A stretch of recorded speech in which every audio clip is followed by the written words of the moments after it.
ഓണം കഴിഞ്ഞു പോയത് അല്ലെ? ഓണം കഴിഞ്ഞോ? ഇല്ല, ഓണത്തിന്റെ ദിവസങ്ങളാണല്ലേ. ഏറ്റവും കൂടുതൽ ആ വിഷയത്തിൽ സന്തോഷിക്കുന്നതും ആഘോഷിക്കുന്നതും ഒക്കെ ആരാണെന്ന് ചോദിച്ചാൽ ഒരു പക്ഷേ ഓണം ഏറ്റവും കൂടുതൽ ആഘോഷിക്കപ്പെടേണ്ട ആ മതക്കാരോ സാംസ്കാരിക നേതാക്കളോ അല്ല എന്നുള്ളതാണ് ഇപ്പോൾ നമുക്ക് മനസ്സിലാകുന്നത്.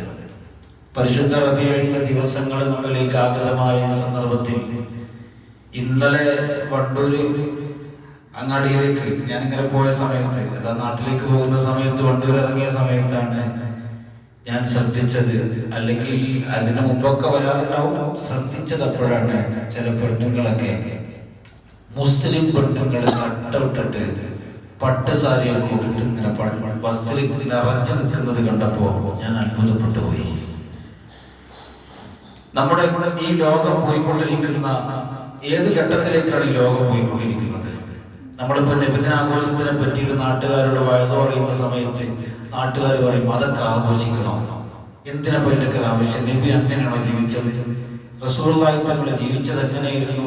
നബി തങ്ങൾ ജീവിച്ചത് വളരെ മിസ്കീനായിട്ടല്ലേ? നബി തങ്ങൾ ജീവിച്ചത് ഫക്കീറായിട്ടല്ലേ? നബി തങ്ങൾ ഇല്ലായ്മയിൽ തൃപ്തിപ്പെട്ടവരല്ലായിരുന്നോ? പിന്നെ അങ്ങനത്തെവരല്ലേ ഇങ്ങനത്തെവരല്ലേ കുടിലിലല്ലേ താമസിച്ചിരുന്നത്? പിന്നെ എന്തിനാ ഇങ്ങനെ കാർപാടങ്ങൾ, എന്തിനാ അതൊക്കെ ഇങ്ങനെ നടത്തുന്നത്? ഇങ്ങനെ ചോദിച്ചിട്ട് ഇങ്ങോട്ട് ആ ഒരു നല്ലൊരു സംരംഭത്തെ എത്രത്തോളം തരം താഴ്ത്താൻ പറ്റുമോ അതിനാരാ മുന്നിലുള്ളത്? നമ്മുടെ സഹോദര മതങ്ങളല്ല, നമ്മളാണ് മുന്നിലുള്ളത്. അതിനാരെയാണ് കൂട്ടുപിടിക്കുന്നത്? ഈ മതയുക്തിവാദികൾ എന്ന് പറയുന്ന വഹാബികളുടെ ആശയങ്ങളെ കൂട്ടുപിടിച്ചിട്ടാണ് നമ്മളത് ചെയ്യുന്നത്. അള്ളാഹു അവരെ ശർറിൽ നമുക്ക് കാവൽ നൽകുമാറാവട്ടെ. അള്ളാഹു സുബ്ഹാനഹു വ തആല പരിശുദ്ധ ഖുർആനിൽ പറഞ്ഞിട്ടുണ്ട്, നമ്മുടെ രക്ഷിതാക്കളൊക്കെ നല്ലോണം ശ്രദ്ധിക്കേണ്ടതുണ്ട്. നമ്മുടെ മക്കൾ ഏത് വിധത്തിലാണ് വഴിതെറ്റിപ്പോകുന്നതെന്ന് അറിയില്ല. ചെറിയ മക്കളെ ഓണപരിപാടിക്ക് വേണ്ടി പോകുന്നത് വിലക്കിയ ഒരു നല്ലൊരു സതുപദേശം നൽകിയ ഒരു ടീച്ചറെ വളരെ നിഷ്കരുണം ആ ടീച്ചറോട് പെരുമാറിയ ഒരു സംസ്ഥാനമാണ് നമ്മുടെ കേരളം. മതവർഗീയത ഏറ്റവും കൂടുതൽ ഉള്ളിലൂടെ സഞ്ചരിച്ചുകൊണ്ടിരിക്കുന്ന, വേരോട്ടം വന്നുകൊണ്ടിരിക്കുന്ന ഒരു നാട്. എന്തിനാണ് പറയണം? മുസ്ലിം സ്ത്രീകൾ തന്നെ മറ്റു അമ്പലങ്ങളുടെ കുളങ്ങളിൽ പോയി കാല് കഴുകുക, ക്രിസ്ത്യൻ പള്ളികൾക്ക് മുന്നിൽ പോയി ഡാൻസ് കളിക്കുക, റീൽസ് എടുക്കുക.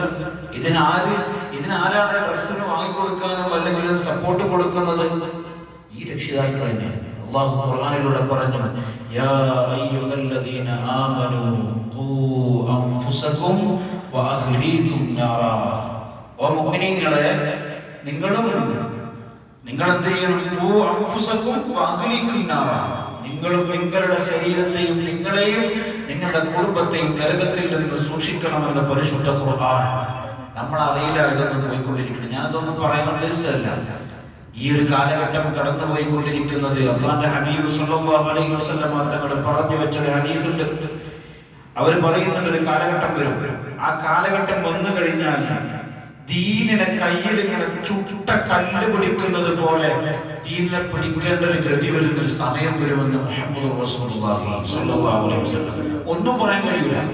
ഒരു സ്വലാത്തിന്റെ മജ്‌ലിസിനെ പറ്റി പറയുമ്പോഴേക്കും അതിപ്പോ പോകണം, നേരെ മറിച്ച് അപ്പുറത്തൊരു ഗാനമേള, ഒരു ഡാൻസിന്റെ പരിപാടി, അല്ലെങ്കിൽ മറ്റൊരു അമ്പലത്തിന്റെ ഉത്സവം, ഒരു ക്രിസ്ത്യൻ ചർച്ചിലുള്ള ഒരു സംഗമങ്ങൾ, അത് പറഞ്ഞാലോ മുസ്ലിം സ്ത്രീകളും അല്ലാത്തവരും എല്ലാത്തിനും കച്ചകെട്ടി ഇറങ്ങും.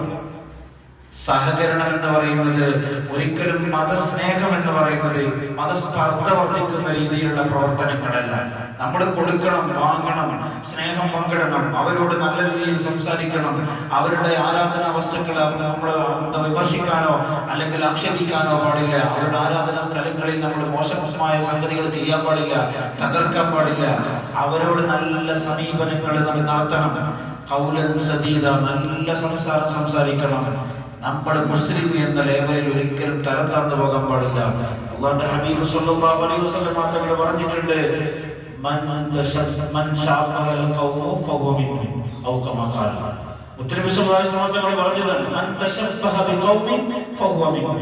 ഒരാൾ ഒരു കൗമിനോട് അങ്ങനെ സാദൃശ്യമായാൽ, അഥവാ അവരോട് അവർ ചെയ്യുന്ന പ്രവർത്തനങ്ങൾ, തിരുവാതിരക്കളി കളിക്കേണ്ടത് ഹജ്ജ് ചെയ്ത ഉമ്മമാരല്ല, തിരുവാതിരക്കളി കളിക്കേണ്ടത് നമ്മുടെ വീട്ടിന്റെ ഉള്ളിൽ പർദ്ദയിട്ട് നടക്കുന്ന മുഖംമൂടിയിട്ട് നടക്കുന്ന പെണ്ണുങ്ങളല്ല. അത് കളിക്കേണ്ടത് അതിനർഹതപ്പെട്ട സ്ത്രീകളാണ് അത് ചെയ്യേണ്ടത്. അവർ ചെയ്യേണ്ട സ്ഥാനത്തേക്ക് നമ്മൾ കയറി വരും. എന്തതിന് കാരണം? നമ്മുടെ കൽബിൽ ഈമാൻ കുറഞ്ഞു പോയി എന്നുള്ളത് കൊണ്ടാണ്. നമ്മുടെ ഈമാനിനെ സുരക്ഷിതമാക്കി വെക്കേണ്ടത് നമ്മുടെ കടമയാണ്. മുത്തുനബി തങ്ങളുടെ 1500ാമത്തെ വസന്തം വന്ന സ്ഥിതിക്ക് എല്ലാവരെയും